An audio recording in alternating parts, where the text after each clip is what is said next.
Major funding for KPBS Evening Edition has been made possible in part by Bill Howe Family of Companies, providing San Diego with plumbing, heating, air, restoration, and flood services for over 40 years. Call 1-800-BILL-HOWE or visit BillHowe.com. And by the Conrad Trebas Foundation, Darlene Marco Shiley, and by the following.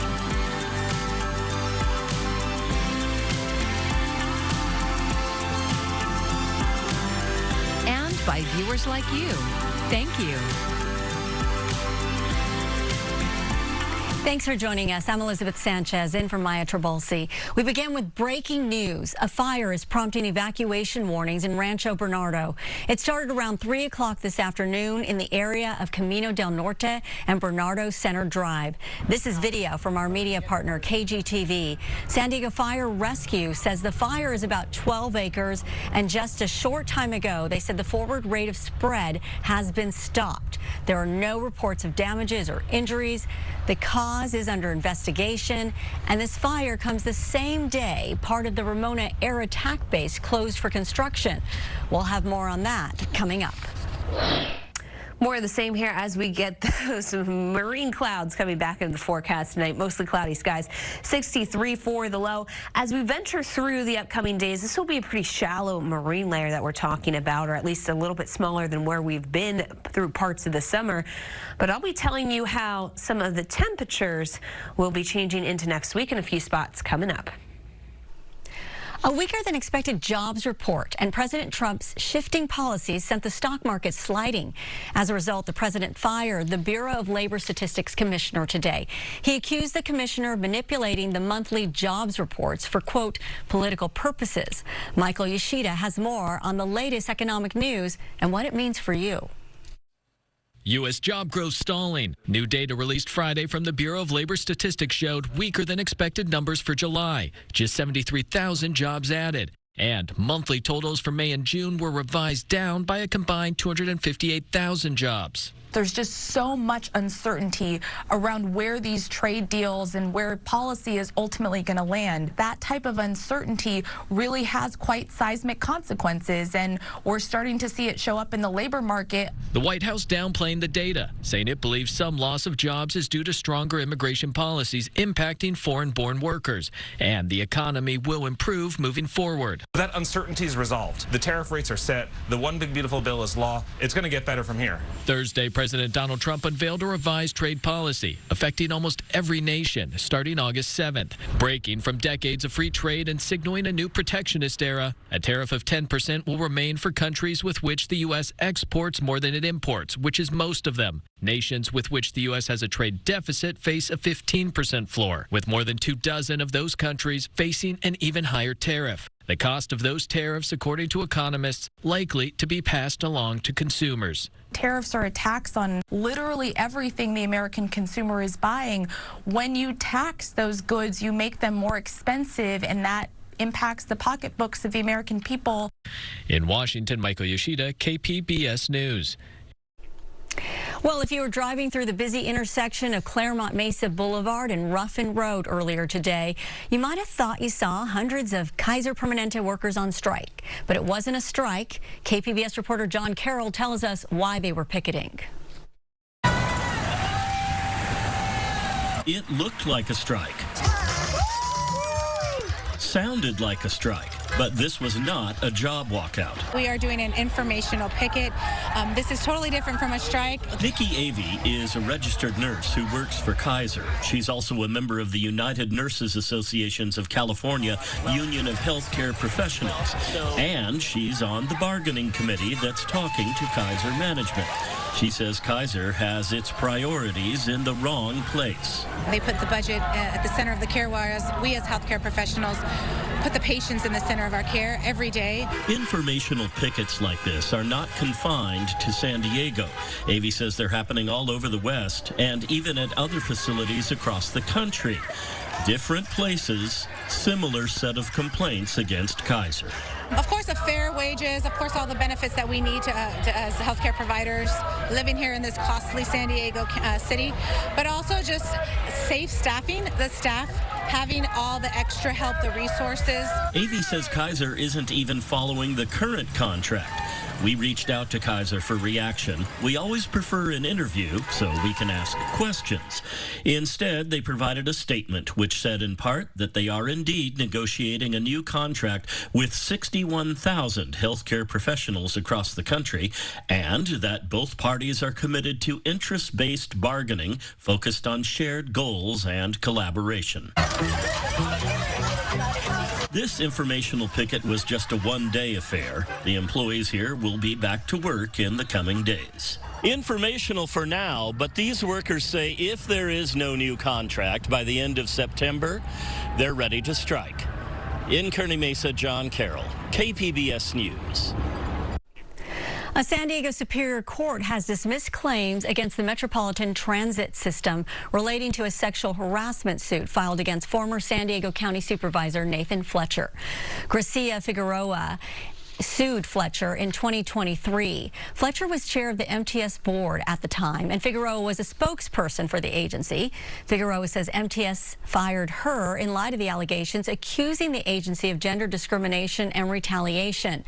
Today, a judge dismissed those claims, saying MTS did not know, nor should it have known, about the alleged harassment. Figueroa's case against Fletcher is ongoing.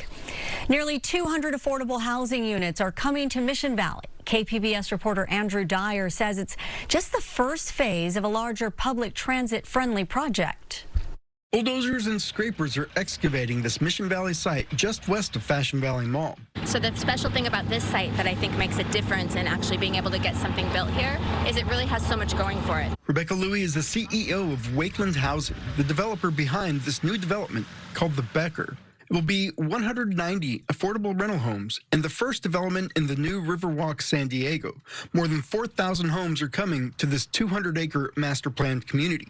Louis says what makes this affordable housing unique is its location. We're in a huge housing crisis here in San Diego, and so this is such a great example because if you look around in Mission Valley, like look at the jobs that are here, right? So we've got lots of retail, lots of hotels, hospitals, all jobs that are filled with people who cannot afford to live here in San Diego. It's not news that it's hard to build affordable housing.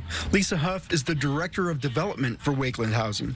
She says it's getting even harder to get funding for projects like the Becker.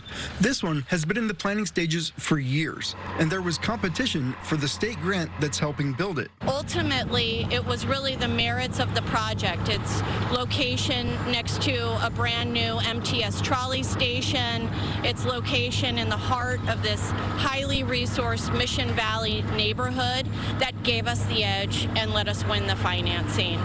So at this early stage of the project, they're excavating.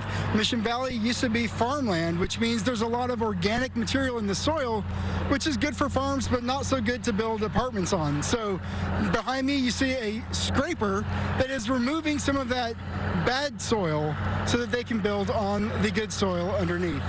Once built, Riverwalk San Diego will have 430 affordable housing units. People should be moving into the first ones at the Becker by mid-2027. In Mission Valley, I'm Andrew Dyer, KPBS News. For more housing stories, check out our series at kpbs.org/Whose Backyard. You can explore an interactive map showing where housing is being built right now. Your next drive to the San Diego International Airport could go a little smoother. After years of construction, a new road to the airport is now open. The entrance is on North Harbor Drive, just west of the intersection with West Laurel Street. The new 3-lane road has no intersections and no traffic lights and feeds cars into both Terminals 1 and 2. Airport officials say you may need some time to get to know this new roadway.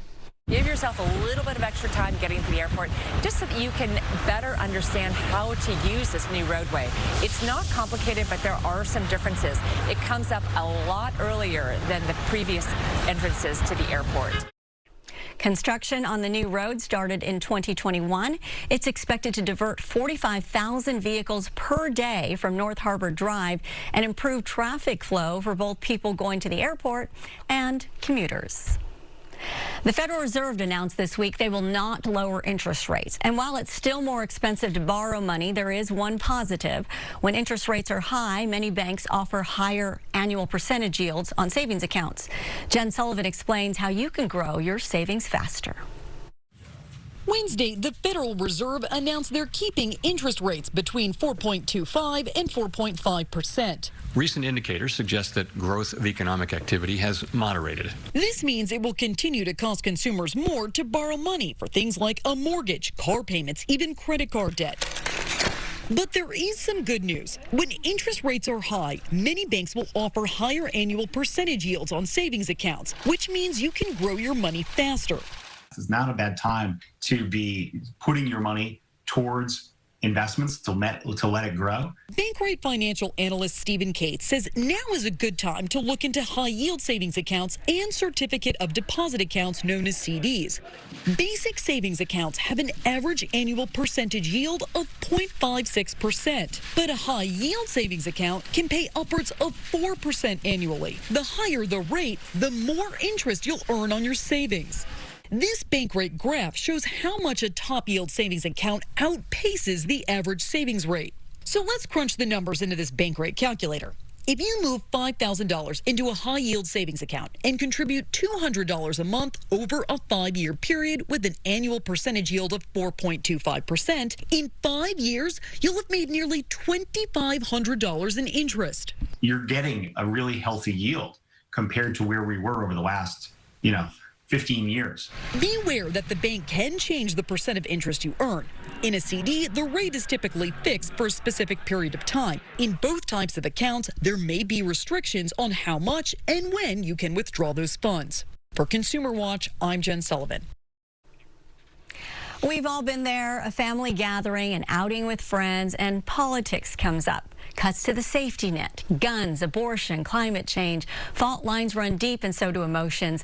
And in the past, you may have avoided these topics, but President Obama's former speechwriter, David Litt, concludes that's an unwise strategy. He wrote about it for the New York Times in a recent essay entitled, Is it time to stop snubbing your right-wing family? He spoke with KPBS's Amita Sharma.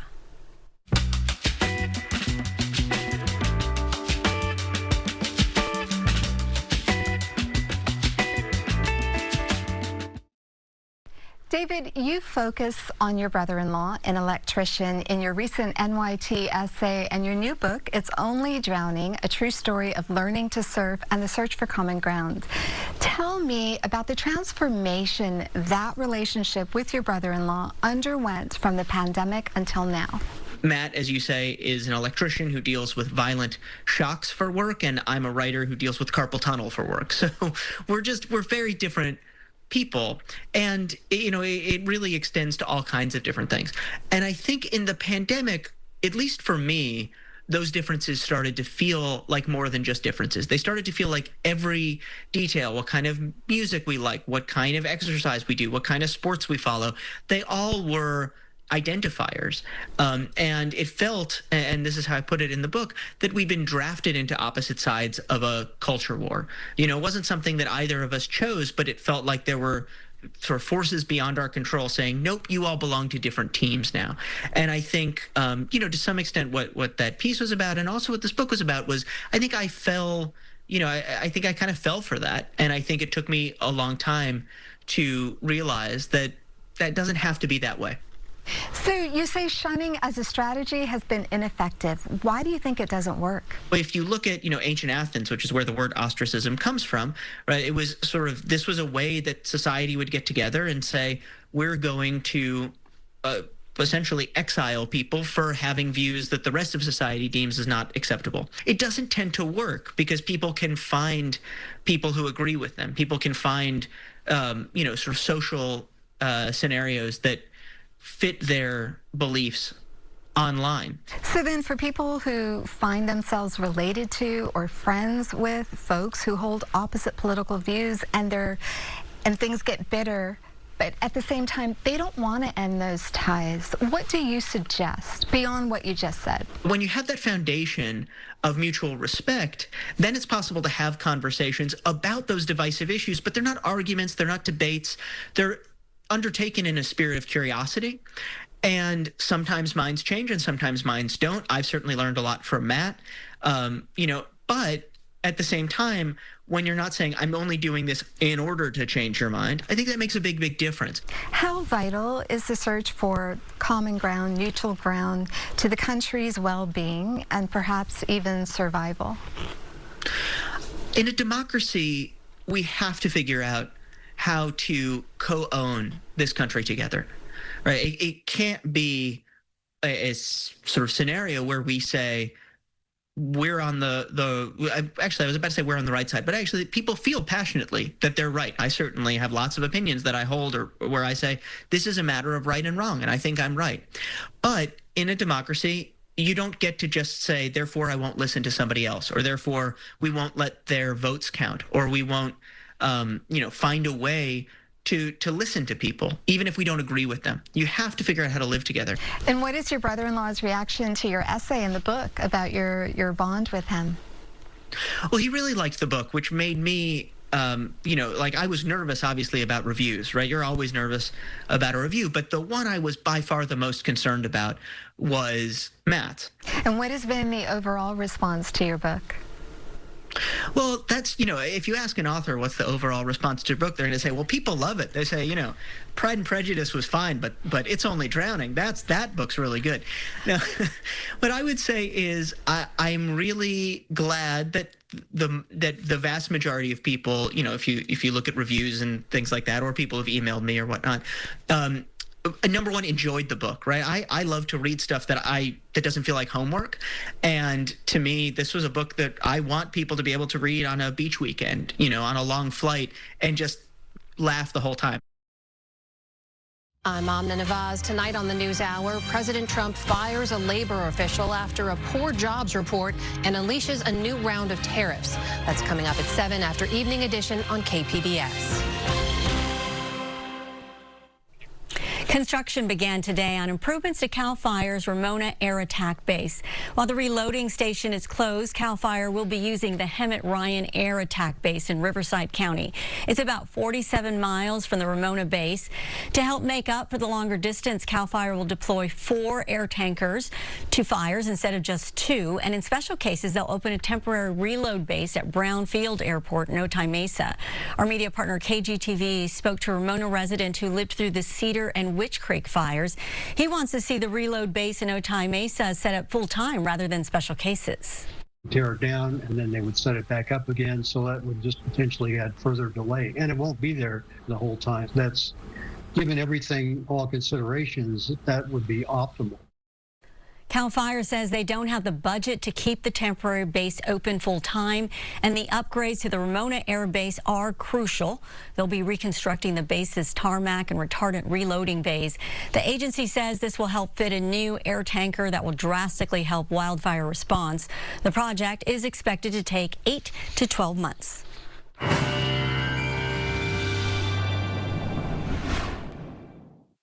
Our morning clouds still persist for us, giving way to afternoon sea breezes. It's a lot of the same as we go through this weekend and beyond. A shallower marine layer, but it gets hotter into late next week, and that means some of the numbers, particularly for the deserts, are really going to go up as we go into the area tonight. We are looking at 63, the low in the city. As you go to Escondido, we're at 56, Ramona 54, and Borrego Springs coming back down into the lower 70s. Tomorrow, we won't have too much change from where we've been the past couple of days. 75 for the city itself, Chula Vista at 76 for your high, and as you venture towards Mount Laguna, we're holding on into the upper 70s. So it's a pretty peaceful setup for us. Morning clouds giving way to more afternoon sunshine for inland and coastal communities. Sunday's forecast, though, already starts to show trouble brewing with more heat building across the interior southwest. And there are excessive heat watches already in place for some areas across eastern California into Arizona. So we will be experiencing at least a flavor of that change as we go into our desert communities for the later part of next week. But the 5-day forecast for the coast doesn't change all that much in the days to come. We're holding on to the mid-70s, inch our way back up then as we get towards Wednesday to the upper 70s for highs. But mostly our marine layer keeps variation limited, and that's going to be a similar trend for our inland communities. We do get a little bit warmer as we go through Saturday and Sunday here, upper 80s, close to 90 degrees, but we hold fairly consistent then even into Wednesday when we venture back towards 90 for that official high. Then you get to the mountain communities and you start to really notice that heat coming in Wednesday, Thursday, and beyond. And you note how the numbers do change quite a bit. We're holding on to the 70s for quite some time here, but by the time we get into Wednesday, looking at the mid-80s for afternoon highs.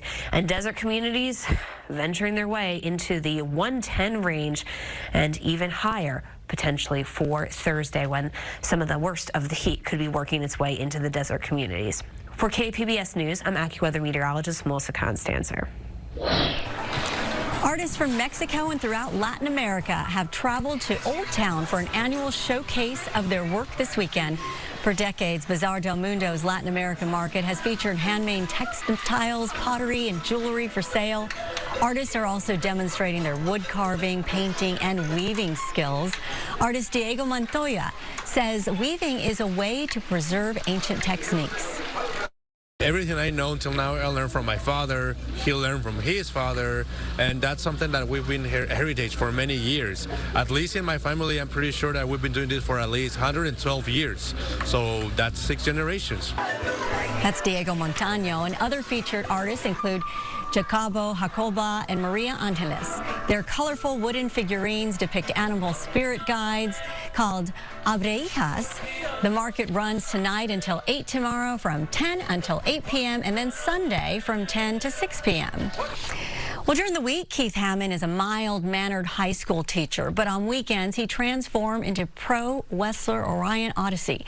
KPBS's arts reporter Beth Accomando visited Primal Pro Wrestling School for a behind-the-scenes look at staging a wrestling fundraiser for Hammond's students.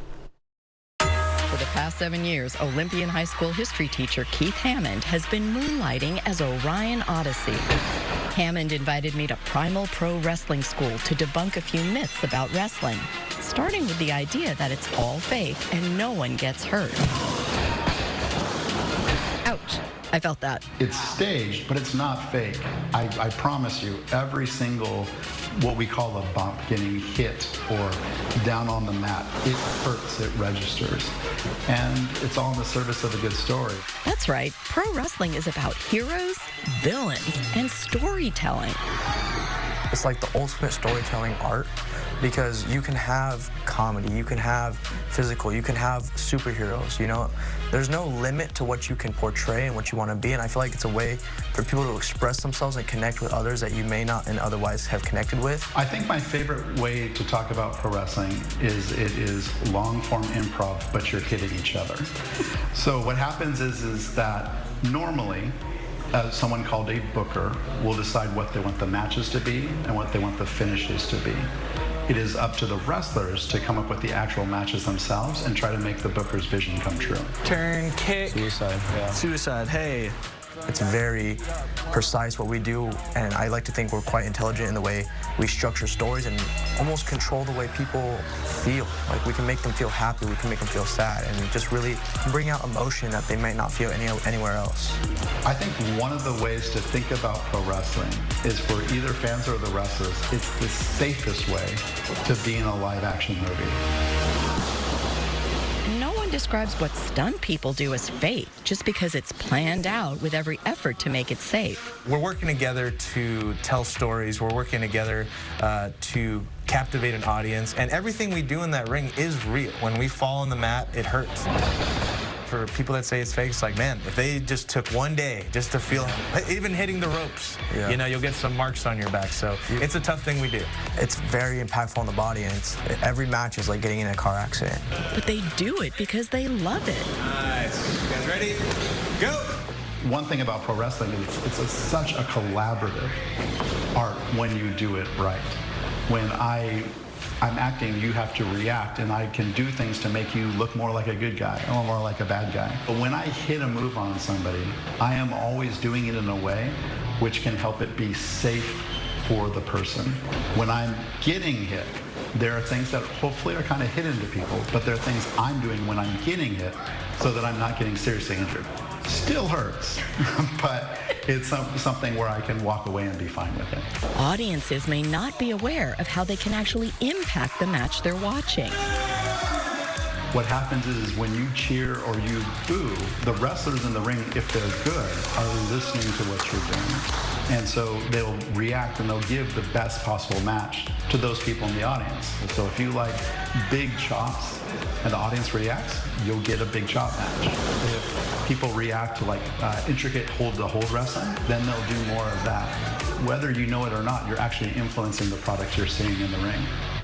Grab the head, yeah, nice little circle around the ring, yeah. You can learn both the performance aspects of wrestling and get the physical training at Primal. We have a very structured program here where we teach everybody step by step how to be a pro wrestler. We want to, step by step, we want to make sure that you learn the basics until you move on to the next thing to get you prepared to be in the ring. Also character work, I have experience in film, theater, so I try to use my experience with that to kind of help people understand their characters and who they are and what they're thinking. And yeah, it's very theatrical. It's all a performance. It's all about getting people engaged. And this week, Hammond and his team of wrestlers were prepping for the Welcome Back Bash Pro Wrestling fundraiser, taking place tonight at Olympian High at 7 p.m. But Primal is open year-round to turn you into a pro wrestler. Beth Accomando, KPBS News. Wow, nice move there. You can find tonight's stories on our website, kpbs.org. Thank you for joining us. I'm Elizabeth Sanchez. Have a great weekend. Major funding for KPBS Evening Edition has been made possible in part by Bill Howe Family of Companies, providing San Diego with plumbing, heating, air, restoration, and flood services for over 40 years. Call 1-800-BILL-HOWE or visit BillHowe.com. And by the Conrad Prebys Foundation, Darlene Marco Shiley, and by the following: